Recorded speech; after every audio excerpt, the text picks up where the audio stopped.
Hi all, welcome to KK Panda.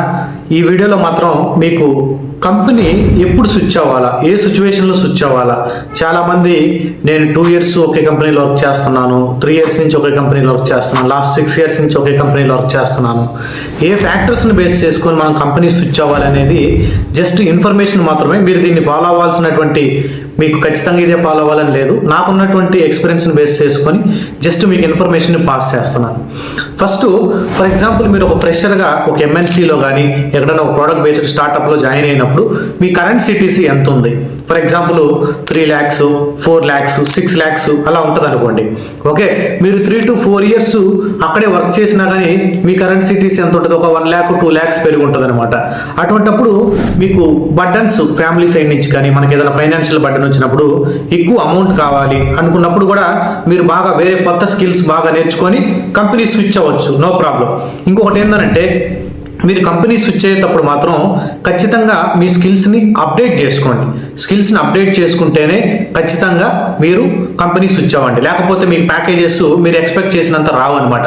మీరు already for example DevOps మీద చేస్తున్నారు, లేదా జావా మీద చేస్తున్నారంటే దాని మీదే స్కిల్స్ అప్డేట్ చేసుకోండి. లేదు కెరియర్ స్విచ్ అవ్వాలి వేరే డొమైన్కి అనుకుంటే ఆ డొమైన్ని పర్ఫెక్ట్గా నేర్చుకున్న తర్వాత, వేరే ఆఫర్ వచ్చిన తర్వాత మాత్రమే మీరు కెరియర్ స్విచ్ అవ్వండి.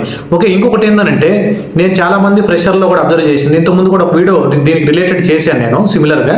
ఓకే, వాళ్ళకి ఫర్ ఎగ్జాంపుల్ వాళ్ళు జావా నేర్చుకొని ఉంటారు.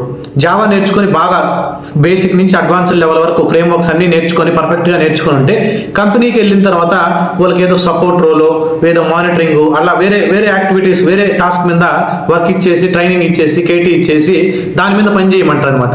యాక్చువల్గా మీరు కాంప్రమైజ్ అవ్వాల్సినటువంటి అవసరం లేదు. మీరు కష్టపడే వాళ్ళు కదా, మనం కష్టపడే వాళ్ళం కాబట్టి మీరు ఎక్కడ కాంప్రమైజ్ అవ్వాల్సినటువంటి అవసరం ఉండదు.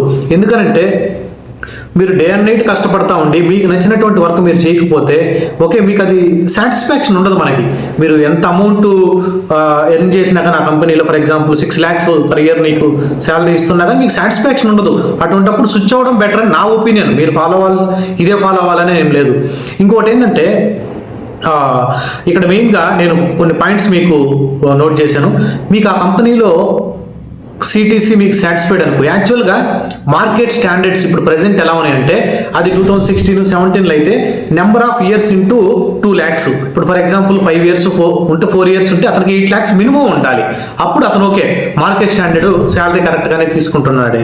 ఫర్ ఎగ్జాంపుల్ మీకు number of years 7 years experience ఉండి 6 lakhs ప్యాకేజ్ తీసుకుంటుంటే ఏమన్నా యూజా? ఎన్ని రోజులు చేస్తామండి మనం ఐటీలో? ఎన్ని రోజులు మనం వర్క్ చేయగలం? మీకు తెలుసు ఐటీ ప్రెజర్ ఎలా ఉంటుంది. ఓకే, అందుకనేసి మీరు శాలరీ మార్కెట్ స్టాండర్డ్కి మీరు మీట్ అవుతున్నారా లేదా? మీట్ అవుతున్నారు. ఇంకోటి ఏంటంటే, మీరు ఆ చేసే వర్క్, మీరు ఏదైతే వర్క్ చేస్తున్నారో, ఏ వర్క్ అయితే చేస్తున్నారో మీరు ఆ వర్క్ మీద ఫుల్లీ సాటిస్ఫైడ్గా ఉన్నారా లేదా అనేది కూడా డిసైడింగ్ ఫ్యాక్టర్ అనమాట.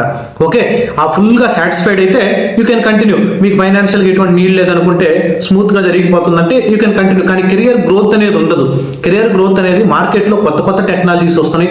Artificial intelligence, okay, AML, ML ops, DevOps related అయితే ఇప్పుడు నీకు డెవాప్సే బేసిక్స్ రాకుండా బేసిక్స్లోనే నువ్వు ఆగిపోయి ఉంటే ఓకే, అడ్వాన్స్డ్ లెవెల్ నువ్వు ఎలా నేర్చుకోగలవు? Monitoring, SRE things అటువంటివన్నీ.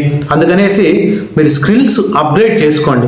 Company change అయ్యేటప్పుడు స్కిల్స్ అప్గ్రేడ్ చేసుకోండి. మీకు ఆ టాస్క్ చేసేటప్పుడు ఓకే, ఇది మనం నేర్చుకున్నటువంటి దానికి మ్యాచ్ అవుతుందా లేదా. నెక్స్ట్ ఫర్ ఎగ్జాంపుల్, నేను 2 to 3 years తర్వాత ఈ కంపెనీ నుంచి బయటకు వెళ్తే నేను ఇక్కడ చేసేటువంటి వర్క్ నాకు ఫ్యూచర్లో హెల్ప్ అవుతుందా లేదా, అటువంటిది అనేది ఇంపార్టెంట్. ఇంకొకటి ఏంటంటే, మనకి మేనేజ్మెంట్ సైడ్ నుంచి మీరు ఎంత హార్డ్ వర్క్ చేసినా మీకు రికగ్నైజేషన్ లేకపోతే ఓకే, అక్కడ మీరు ఎంత చేసినా కానీ రికగ్నైజేషన్స్ రాలేదు, ప్రాపర్ హైక్స్ పడడం లేదు, అటువంటివన్నీ చేసినా కానీ అవి వేస్టే కదా.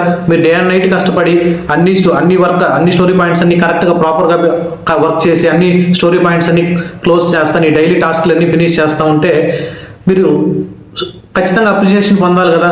అప్రిషియేషన్ అనేది లేకపోయినా, ప్రమోషన్స్ లేకపోయినా, అటువంటివన్నీ మీరు కెరియర్ స్విచ్ అవ్వడానికంటే వేరే కంపెనీకి స్విచ్ కొట్టేటప్పుడు మీ టార్గెట్ పెట్టుకోండి. ఇప్పుడు ఫర్ ఎగ్జాంపుల్ 6 lakhs ఉన్నదనుకో మీ ప్యాకేజ్, ఓకే, 12 lakhsకి టార్గెట్ అంటే 100% హైక్ కొట్టే విధంగా 50% ఒక ఆఫర్ కొట్టండి 9 lakhsకి. దాన్ని కౌంటర్ ఆఫర్గా చూపించుకొని 12 lakhsకి రీచ్ అవ్వండి.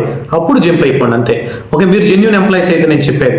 ఓకే, ఫేక్ ఎంప్లాయీస్ అయితే అలా చేయొద్దు. ఫేక్ ఎంప్లాయీస్ అయితే మీకు ఏదైనా డౌట్ కానీ ఉంటే please reach out to me through WhatsApp. మీకు ఏదైనా more information related to DevOps కానీ తెలుసుకోవాలనుకుంటే please reach out to me through WhatsApp. Okay, అలానే మన దగ్గర డెవాప్స్ బ్యాచెస్ బేసిక్ నుంచి అడ్వాన్స్ లెవెల్ మొత్తం ప్రాజెక్ట్ ఓరియంటెడ్ ఉంటుంది. ఎక్కడా కూడా మీరు ఎక్కడా కూడా ఫండమెంటల్స్ తెలియకుండా నేర్చుకుంటున్నాం అనేసి ఫీలింగ్ ఉండదు. బేసిక్ నుంచి స్టార్ట్ చేస్తాను, బేసిక్ నుంచి అడ్వాన్స్ లెవెల్ వెళ్తాను. అలానే మనకి పైథాన్ సిరీస్ ఫ్రీగా జరుగుతుంది. పైథాన్ సిరీస్ మన యూట్యూబ్ ఛానల్లో మీరు సెర్చ్ చేసుకొని ఫ్రీగా కూడా నేర్చుకోవచ్చు. Thank you guys, thanks for watching.